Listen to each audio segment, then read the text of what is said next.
YouTube channel Glopen. I'm your host today, Agnes, a 10-year practitioner in real estate and a big fan of architecture and traditional Chinese culture. As you can see today, it's a very good weather on the Bund and there's so many tourists here. Today, we'll take you to my favorite building on the Bund, the old HSBC Building. And if you watched our last episode, you might remember that we talked about a Chinese bank headquarters on the Bund, the Bank of China building. And today, we'll take a look at another bank headquarters.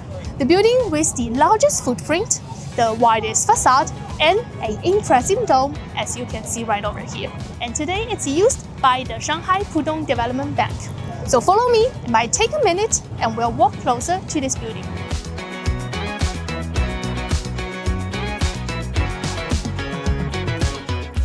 When the building was completed in 1923, it was said to be the grandest and most luxurious bank headquarters in the world. Well, actually, the wording was from Berlin Street to the Suez Canal, well, in the world. And its share scheme could be also referred from its address. Do you know what's the listed address at the time?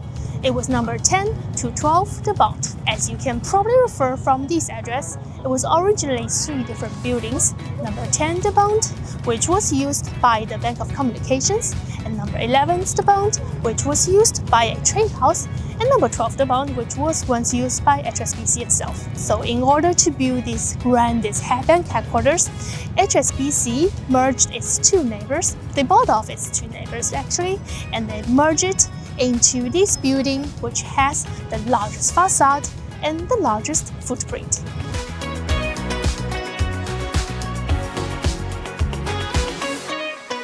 Now that we're in front of the old HSBC building, we'll take a closer look at the architecture and the architect behind this building. However, before we dig into this building details, because this episode will be our last episode on the Bund, we prepare for you a special bonus scene by the end of it.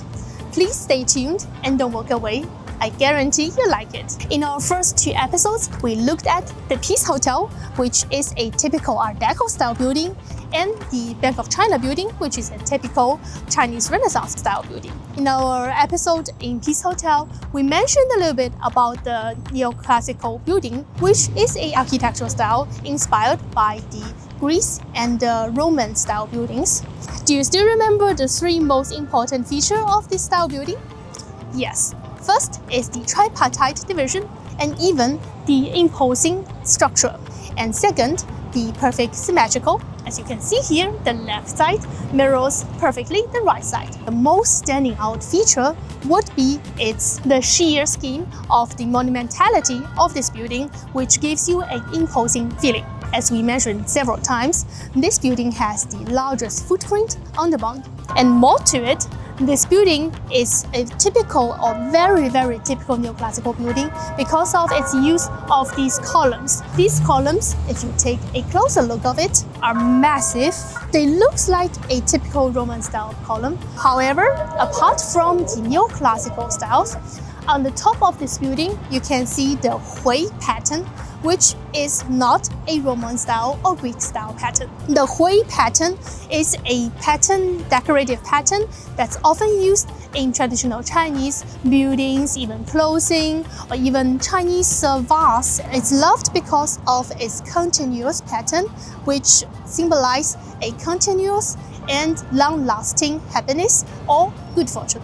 And that's why it's very liked by Chinese people and often used. Another Chinese style feature to this building would be this cloud feature to the lower end of the pilasters. If you take a closer look at these patterns, it's a cloud pattern, as you can also see from this ground decoration. Another Chinese twist that you can see is on its foundation. The foundation, they use the water pattern, and that is because water in the traditional Chinese feng shui means fortune.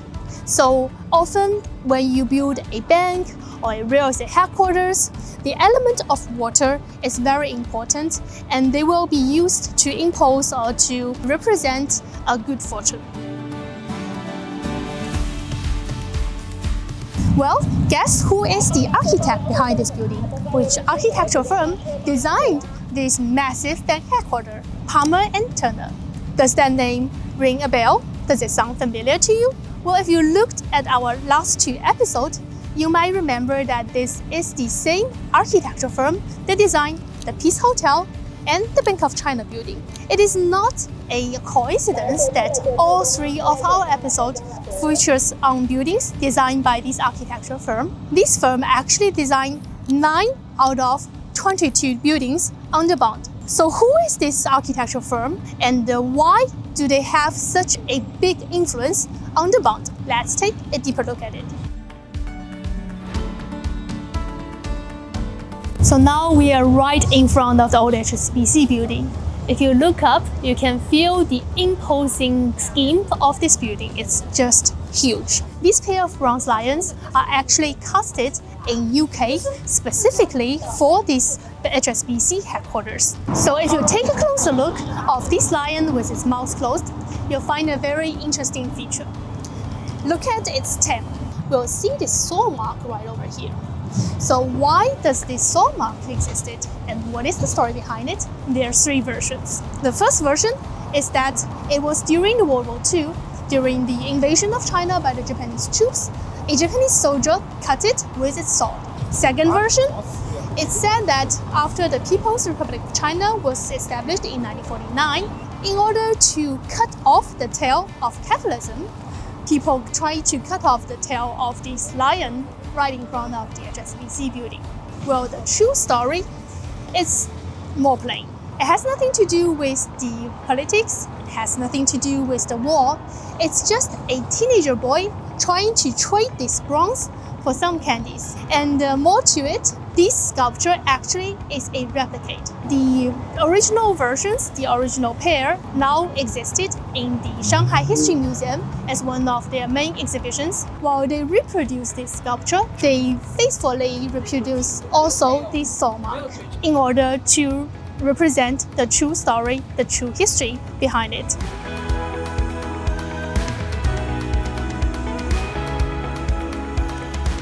Turner was founded in 1868 by British architect William Salway in Hong Kong.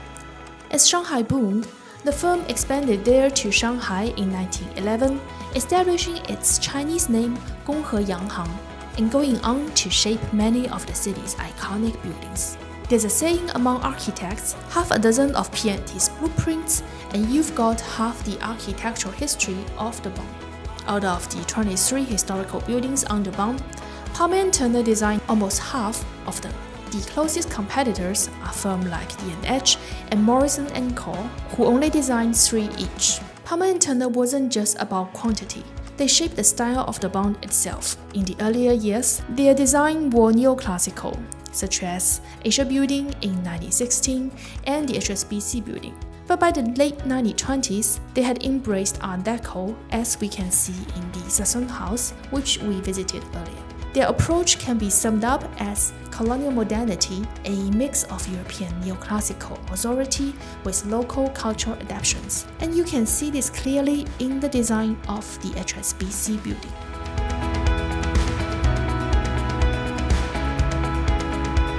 Now we arrive at the end of our Bund series, right here in the Bund Bull Square. So take a look at this bull right behind me.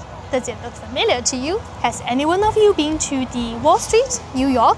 Yes, this bull right here, the Bund bull, was created by the same artist that creates the charging bull of Wall Street. I guess the government put it here to remind us how the Bund is important in the financial market of Shanghai and China, historically and even today. So this is the end. If you like this series, please like and subscribe and see you in our next episode.